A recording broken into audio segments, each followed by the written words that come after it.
মালিক জিজ্ঞাসা করে প্রতিদিন, বান্দা কি কারণে আমাকে ছেড়ে দিলা? হ্যাঁ,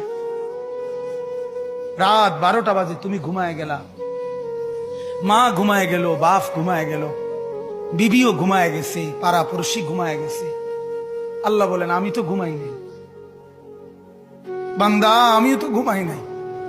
সারাদিনে আমিও তো জগৎটা পরিচালনা করছি, তবুও তো আমার কোনো ক্লান্তি নাই, আমি তো ঘুমাই নাই।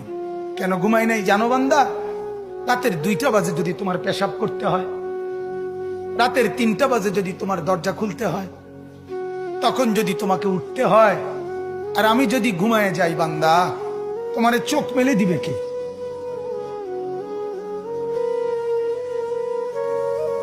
এই বাপ, চোখ মেলে দিবে কে?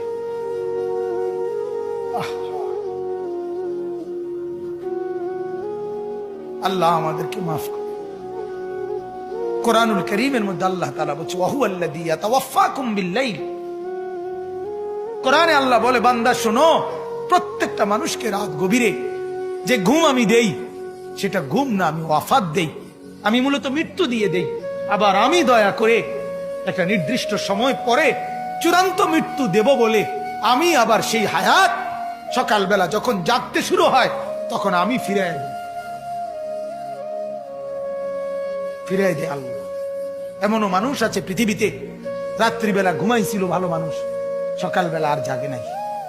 আমার একজন দূরসম্পর্কীয় চাচা আছে, প্রফেসর ছিলেন, ভালো মানুষ ছিলেন। রাত্রিবেলা জলজ্জান্ত মানুষ ঘুমাইছে, সকালবেলা আর দরজা খুলে দেখছে ওই মানুষটা জীবিত ছিল না, মারা গেছে। হতে পারে না? হতে পারে কিনা বলেন না?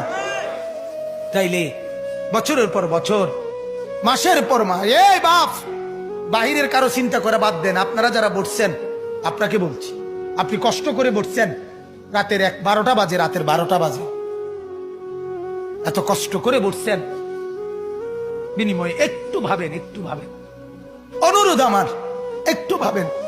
আজ মাঝে মাঝে মন চায় আল্লাহর বান্দা মুসলমানদেরকে বুকে জড়ায় ধরে কাঁদি যে বাপ, কেন এত ভুল করছেন? আল্লাহকে কেন এত নারাজ করছেন? যার বিবি বেপর্দা, আপনি আল্লাহকে কত পরিমাণ নারাজ করাচ্ছেন। যার স্ত্রী, যার মেয়ে বেপর্দা, আপনি আল্লাহকে কি পরিমাণ নারাজ করছেন বলেন? এক কুকুর মরলে, লাশ ফেলে রাখলে যেই দুর্গন্ধ ছড়ায়, সেই দুর্গন্ধে অল্প কিছু মানুষের কষ্ট হয় কিছুক্ষণ, কিন্তু এক নারী বেপর্দা হাঁটলে যে যুবকগুলোর চরিত্র নষ্ট হয়, সেই নারী এক মরা লাশওয়ালা কুত্তার চাইতেও বেশি দুর্গন্ধ